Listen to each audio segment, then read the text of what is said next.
I personally accept the fact that I'm addicted to social media. I think it's a silly thing to say I'm not.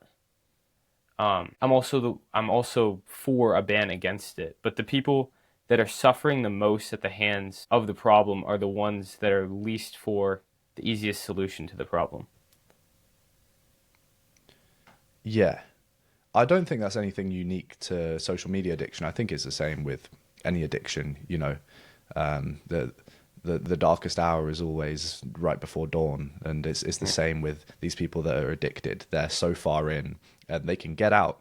They can start moving towards the light, but it's so hard to see anything, to see light at the end of the tunnel when you're that far in.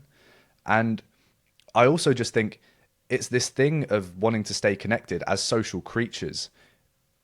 When I really dig into why I want to open up TikTok and my thumb gravitates towards Instagram whenever I open up my phone to check my emails or text, it's because I have this innate sense of satisfaction connecting with people and staying on track and staying on top of all the trends that are going on, because as social creatures, we don't want to miss out on what everyone else is doing.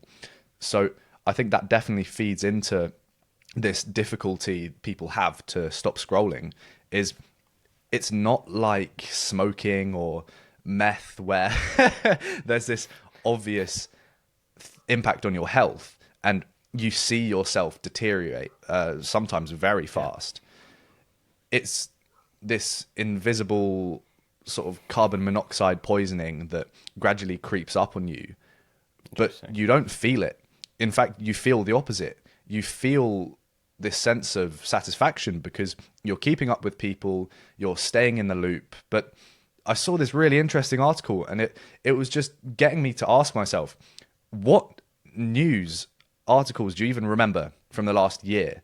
Like, what news articles do you remember that you read? And I'd transfer this over from that legacy article that I saw to TikTok or Instagram. Like, what Instagram or TikTok posts do you really remember from the last year?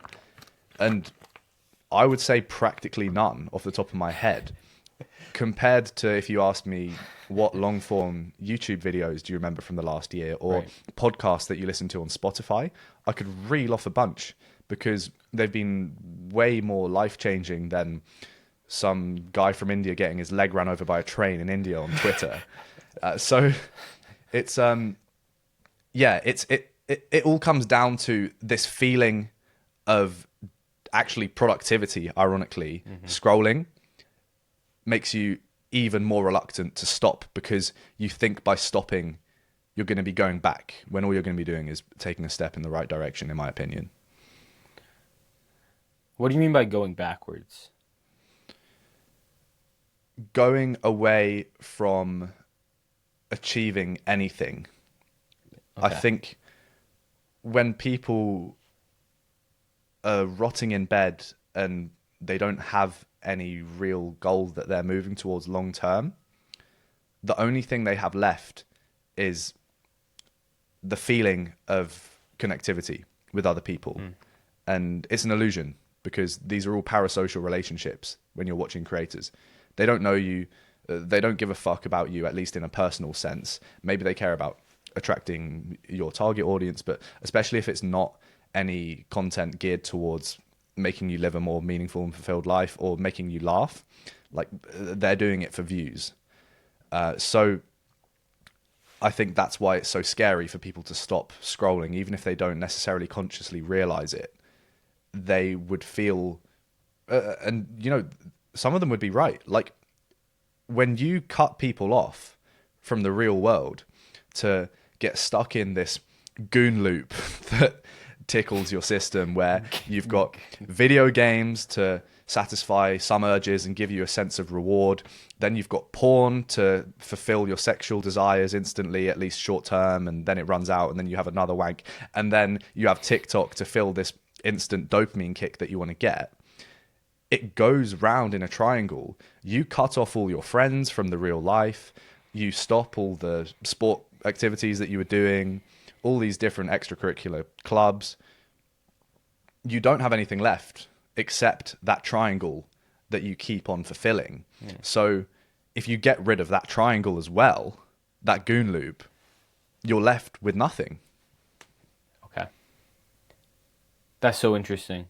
By committing yourself to these things that deprive you of what we would normally call the meaningful things in life, it's all you're left with. And so you would have to go through a moment of like absolute nothingness if you were to cut that out. So it's scary, I guess. Yeah. And it's difficult to convince someone that they need to take a step back to take Right. 10 forwards. Mm-hmm. So I don't necessarily think I'd even recommend completely removing yourself from that straight away and just going cold turkey. It's the same with any addiction. You don't just get someone to stop everything that they're doing. You need to give them a reason to, first of all, and then you need to put in gradual steps to help them work towards achieving what they really want to achieve in life when they think hard enough. You just finished watching a clip of the Grateful podcast featuring Elliot Bewick. If you enjoyed, you'll like this full episode with him even more. I recommend you go click this right now. Click it. Come on. I know you want to.